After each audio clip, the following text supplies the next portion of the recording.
Russia's full-scale invasion of Ukraine is the largest military conflict in Europe since World War II. The hostilities provoked by Russia, the use of military equipment and all types of conventional weapons cause huge damage to the environment. And not only in Ukraine. How does Russian aggression destroy the world's ecology? Let's dive into the context. No matter how much it may seem that Ukraine is very far from the country from which you are watching this video, but the environment has no borders. To realize this fact, just recall the disaster at the Chernobyl NPP on April 26, 1986. At that time, more than 3 million citizens of Ukraine and more than 7 million people around the world were affected. Almost 40 years have passed, and its consequences still resonate far beyond the borders of the former Soviet Union. In 2022, Russian troops who invaded Ukraine from the territory of Belarus immediately seized the Chernobyl nuclear power plant and occupied the exclusion zone. Already on the second day of the occupation of the Chernobyl zone, February 25, 2022, the level of radiation in the exclusion zone increased by 20 times, all because the Russians ignored radiation safety standards. They moved around the Chernobyl zone on heavy equipment. They dug trenches in the Red Forest, raising radioactive dust. They provoked a number of fires in the Chernobyl forests. All the radioactive dust and ash from the fires rises into the air, and it's carried by the wind for tens of kilometers around. Let's move on. Ukraine is an agricultural country with significant export potential, which is also a key supplier of grain to the UN World Food Programme.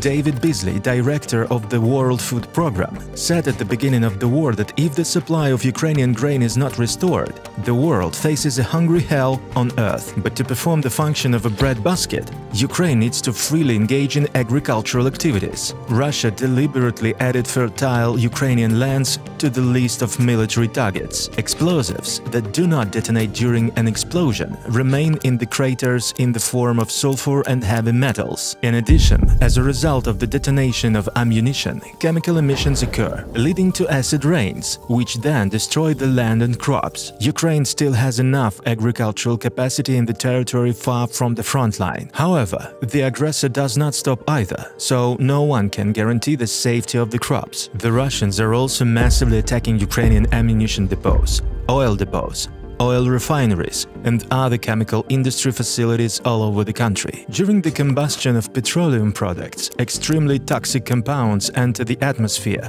together with carbon monoxide, and pollute everything around them. The burning of diesel, petrol, and aviation fuel is estimated to have resulted in emissions of 18.8 million tons of CO2 in equivalent. Additional emissions of 3.1 million tons of CO2 equivalent were caused by the production and use of artillery shells and other ammunition. The number of fires larger than 1 hectare has increased 36-fold compared to the pre-war period of 12 months. In 2021, only one forest fire with an area of more than 5 hectares was recorded in Ukraine. The total area of landscape fires on the territory of Ukraine today exceeds 2.4 million hectares. The total volume of additional emissions from war-related fires is estimated at 17.7 million tons of CO2 equivalent. Greenhouse gas emissions attributable to 12 months of the war totaled to 120 million ton CO2 equivalent. This is equivalent to the total GHG emissions produced over the same period in a country like Belgium. All these are huge amounts of greenhouse gases that continue to create a hole in the planet's ozone layer. On June 6, 2023, the Russian military blew up the Kakhovka hydroelectric station. Many, including the EU institutions, condemned the destruction, qualifying it as an ecocide and the worst environmental disaster in Europe since Chernobyl. By blowing up the Kakhovka dam, Russia wasted over 18 cubic kilometers of fresh water.